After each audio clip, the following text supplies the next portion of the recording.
Dans la dernière capsule, vous avez vu que la rétine est composée de deux types de cellules photoréceptrices, les cônes et les bâtonnets. Ces cellules photoréceptrices sont composées d'un segment interne contenant notamment le noyau de la cellule et d'un segment externe riche en pigments photosensibles. Dans les cônes, les pigments photosensibles sont appelés des opsines. Ce sont des molécules de la famille des protéines, ce qui signifie qu'elles sont composées d'une succession d'acides aminés. Sur ce schéma, chaque cercle représente un acide aminé, et donc l'ensemble des acides aminés forme la protéine opsine. Pour comprendre le rôle des pigments, nous allons faire une petite expérience. Vous allez fixer attentivement les 4 points au centre de la figure pendant quelques secondes.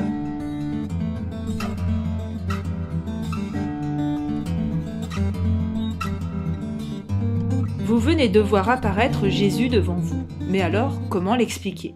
La lumière est parvenue sur votre rétine contenant vos photorécepteurs. Cette lumière a alors atteint les pigments photosensibles et a provoqué leur modification.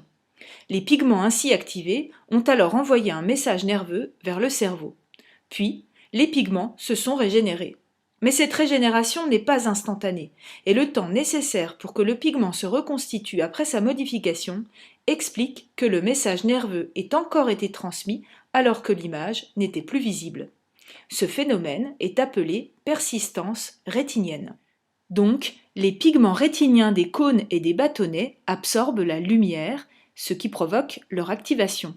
Et c'est cette activation qui entraîne la transmission d'un message nerveux qui se propage dans le nerf optique vers le cerveau. Or, vous avez vu en physique que la lumière blanche est composée de différentes radiations de longueur d'onde précises correspondant chacune à une couleur. Eh bien, l'œil humain est capable de voir des rayonnements dont la longueur d'onde est comprise entre 380 et 780 nanomètres. Mais alors, comment distingue-t-on les couleurs ? Eh bien, c'est grâce aux différents pigments photosensibles ou opsines qui se trouvent dans nos cônes. En effet, il existe 3 gènes codant chacun pour une opsine particulière.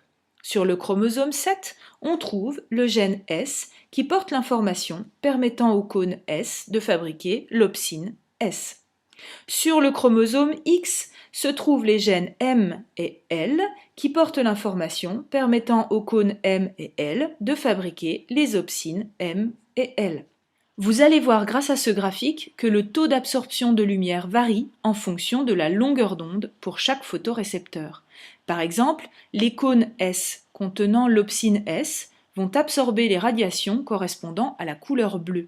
Les cônes M contenant l'opsine M vont absorber les radiations correspondant à la couleur verte. Et les cônes L, quant à eux, sont les seuls à pouvoir absorber les radiations rouges. Vous voyez donc ici que chaque opsine présente un maximum d'absorption pour une longueur d'onde. Mais vous voyez aussi que les différents spectres d'absorption se chevauchent. Par exemple, pour une longueur d'onde de 500 nanomètres, les 3 types de cônes sont stimulés, mais à des degrés variables. Les cônes S sont stimulés à 10%, les cônes L à 55% et les cônes M à 70%. Ainsi, le message transmis par les différentes cellules photoréceptrices permettra de distinguer les différentes nuances de couleurs. Pour bien comprendre comment on peut voir les couleurs, prenons l'exemple de 2 primates, le chimpanzé et le saïmiri.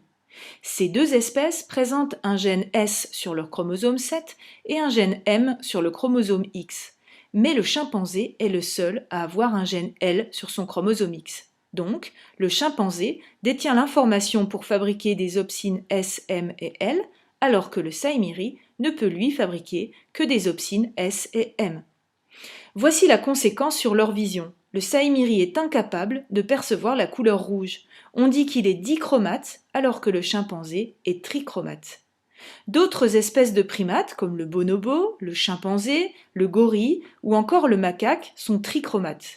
Eh bien, si on compare la séquence d'acides aminés de leur opsine S par rapport à celle de l'homme, on se rend compte qu'ils ont beaucoup de similitudes.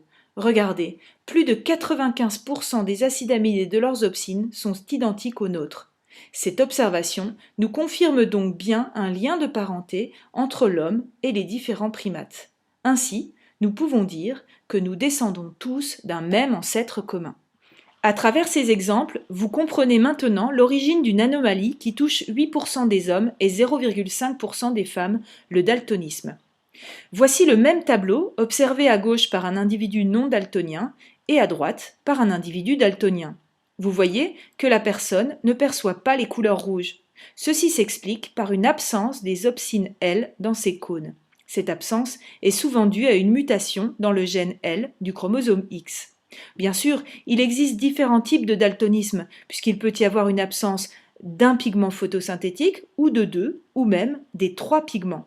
Dans ce dernier cas, les individus ne percevront aucune couleur. Cette anomalie est très rare et elle touche une personne sur 40 000. Il y a tout de même un moment dans la journée où tous les êtres humains ont des difficultés pour percevoir les couleurs. C'est la nuit. En effet, comme on le voit ici, on distingue les formes des maisons et des montagnes, mais pas les couleurs. Alors, comment l'expliquer? Voici un graphique qui représente une expérience durant laquelle on a exposé des photorécepteurs à différentes longueurs d'onde et à différentes intensités lumineuses.